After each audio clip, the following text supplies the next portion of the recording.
네, 반갑습니다. 슈퍼리치입니다. 자, 이번 영상에서는 박셀바이오 박스루킨 승인 지연이 나왔기 때문에 이 내용에 대해서도 우리가 좀 분석을 해드릴 거고, 이제 박셀바이오가 갖고 있는 이 파이프라인 자체에서도 분석을 구체적으로 해드릴 테니까 여러분들 구독이랑 좋아요 눌러주시고 영상은 다 끝까지 확인을 해주시기 바랍니다. 자, 일단은 뭐 박셀바이오를 보게 되면은 박셀바이오가 개발을 하고 있는 반려견 전용 항암제 박스루킨 25에 대해서 품목 허가 과정에서 이제 보안 요청을 받았다라는 소식이 나오면서 이제 3일간의 좀 거래를 보게 되면은 좀 상승이 나왔다가 좀 하락으로 이어지고 다시 한번 또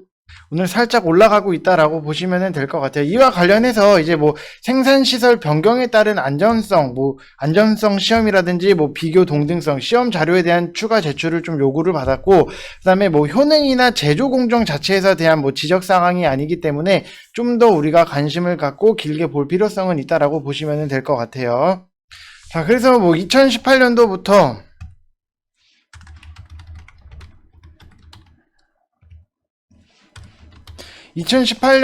이제 검역본부의 승인을 받아서 임상시험을 마쳤고, 이 치료제가 승인이 될 경우에는 세계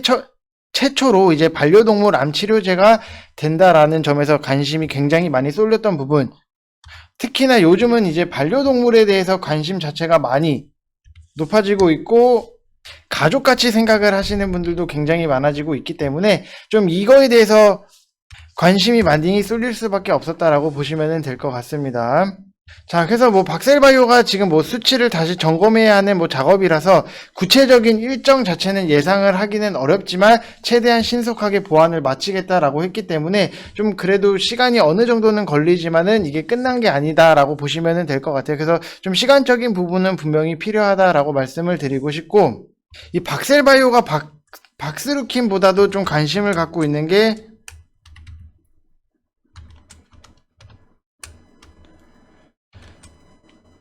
간세포 치료제인 박NK, 그리고 다발골수종 치료제인 박DC, 뭐 반려견 뭐 박스루킨 세 개의 파이프라인이 있고, 박스루킨 같은 경우에는 18년도에 종료가 된 상황이다라고 보시면 될 것 같아요. 그래서 뭐 박NK 같은 경우에는 총 9개 암종에 대한 임상에 사용이 됐고, 그 결과 간 전이 췌장암, 다발골수종, 뭐 지방육종, 진행성 강암 총 4건에 대해서 완전 관해를 확인을 했다라고 보시면 될 것 같고, 교모 세포종에 대해서는 부분 관해를 기록했다라고 보시면 될 것 같아요. 그래서 좀 어떻게 보면은 박셀바이오 같은 경우에는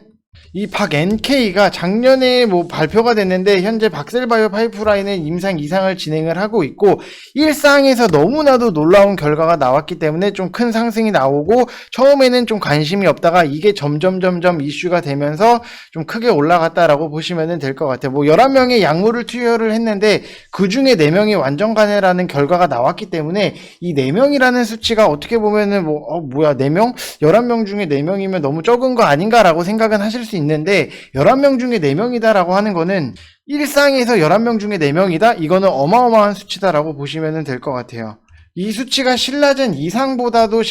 과거의 이상보다도 더 높은 수치이기 때문에 일상부터 이 정도 수치가 나온다라고 하면은 이상이 아니라 삼상까지도 좀 기대를 해볼 수 있는 부분은 분명히 있다라고 보시면 될 것 같은데, 뭐 이게 차후에 어떻게 진행이 될지는 아무도 예측을 할 수 없지만 시간적인 부분을 갖고 우리가 좀 분명히 봐야 된다라고 말씀을 드리고 싶습니다. 자, 그리고 11명 중에서 10명은 현재까지도 생존을 하고 있고, 생존 기간이 평균 40개월을 기록을 하고 있기 때문에 이 수치는 11월 기준이기는 하지만 지금까지도 보면은 이 기간은 좀 더 늘어나 있다라고 보시면 될 것 같습니다. 자, 그래서 뭐 박셀바이오 같은 경우나 뭐 다른 바이오 종목들에 있어서는 우리가 항상 조심할 필요도 있고, 그 다음에 좀 장기적으로 봐야 되는 부분도 분명히 있다라고 말씀을 드리고 싶은데, 자, 일단 뭐 바이오 종목을 좋아하시는 분들 분명히 많이 계실 거예요. 그래서 제가 뭐 바이오 종목이라든지 바이오 종목뿐만이 아니라 뭐 반도체, 자동차 이런 시장 전체적인 큰 흐름을 여러분들한테 좀 잡아드리고 있기 때문에 여러분들이 충분히 이 내용을 보신다라고 하시면은 도움이 되실 거다라고 말씀을 드리고 싶고, 100% 무료방이기 때문에 여러분들 부담 없이 편안하게 오시면 된다고 말씀을 드리고 싶습니다. 그래서 이쪽 번호로 뭐 성함 쓰셔서 문자를 발송을 해 주시거나 아니면은 댓글에다가 댓글에다가 고정 링크를 달아놨으니까 여러분들 편하게 오셔가지고 같이 주식적인 부분에 있어서도 좀 혼자 하는 것보다 다 같이 하는 게 훨씬 더 외롭지 않다, 이렇게 보시면 될 것 같습니다.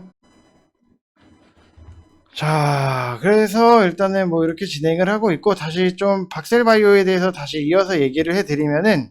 보통 표준 치료제라고 불리는 지금의 치료제의 평균값이 3개월인 것에 비해서 이거는 40개월을 기록을 했다라고 하는 거는 10배 이상의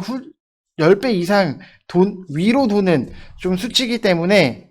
굉장히 좀 관심을 가질 필요도 있다라고 보시면 될 것 같고, 20년 작년 말에 좀 무상증자를 진행을 했던 부분도 분명히 있어요.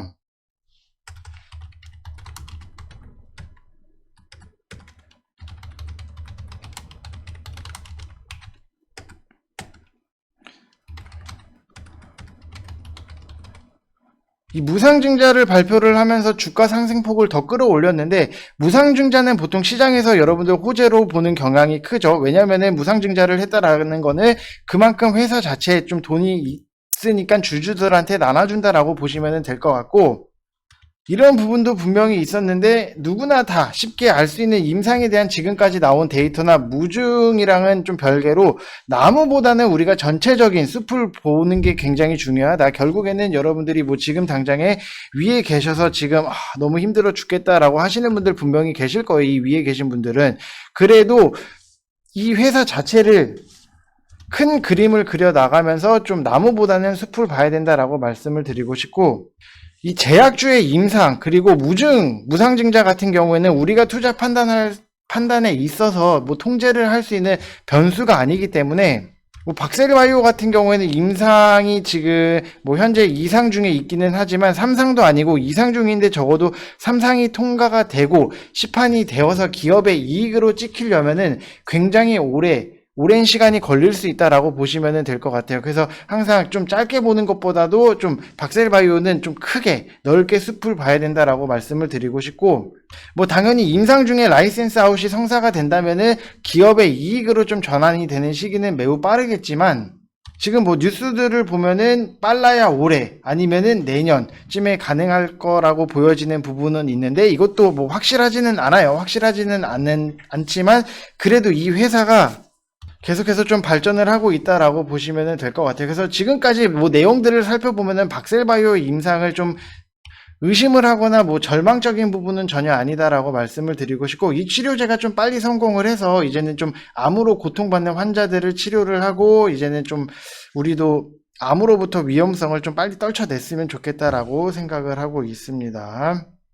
자, 그리고 뭐 최근에 보면은 뭐 박셀바이오 뿐만이 아니라 많은 제약주들이 올해 초부터 하락이 나오고 있기는 한데, 뭐 결국에는 코스닥이 올라가려고 하면은 제약주들이 좀 힘을 내줘야 되는 부분도 있고, 뭐 개별 기업의 특정한 뭐 이슈가 아니라 제약주 전체적으로 1월에 조정이 나오고 2월 달에도 좀 조정이 나오고 있는 모습이,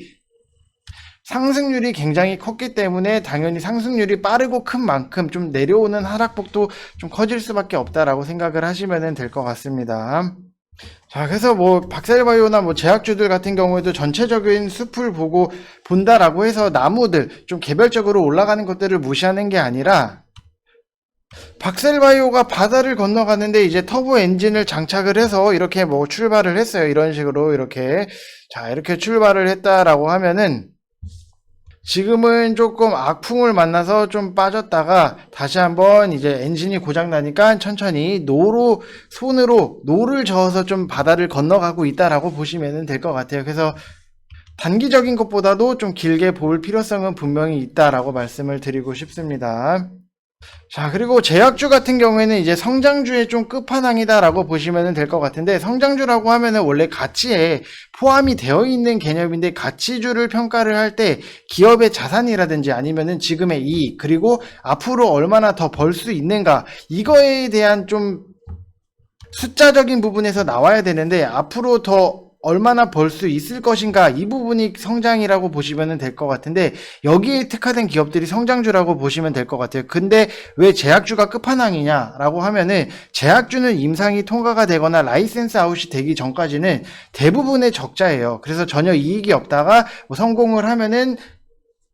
크게 돈을 번다라고 보시면 될 것 같고, 이런 부분 때문에 이제 공매도 세력들이 나중에 공매도가 재개가 된다라고 하면은 이 바이오 종목들을 굉장히 1순위 타겟으로 잡을 수 있다, 이렇게 생각을 하시면 될 것 같습니다. 자, 그래서 여러분들한테 항상 다시 한번 말씀을 드리지만, 좀 우리는 안정적으로 주식을 할 필요성이 분명히 있다라고 말씀을 드리고 싶고, 안정적으로 하겠다라고 하면 전체적인 큰 틀에서 좀 내용적인 부분도 여러분들이 좀 체크를 할 필요성이 있다라고 말씀을 드리고 싶고, 100% 무료 카톡방이기 때문에 여러분들 부담 없이 편안하게 이쪽으로 성함 쓰셔서 문자 보내주시면 되실 것 같고, 아니면은 댓글 클릭하셔가지고 그냥 뭐 부담 갖지 마시고 무료방이니까 편안하게 오시면 될 것 같아요. 대신 좀 무료방에 왔는데 뭐 지금 당장에 어떤 종목으로 우리가 눈에 띄게 지금 무너져 내리는 계좌를 눈에 띄게 뭐 하루아침에 살려놓는다든지 이런 거는 아니기 때문에, 여러분들 그냥 뭐 시장 돌아가는 거라든지 아니면은 좀 공부를 한다라는 느낌으로 편안하게 오셔가지고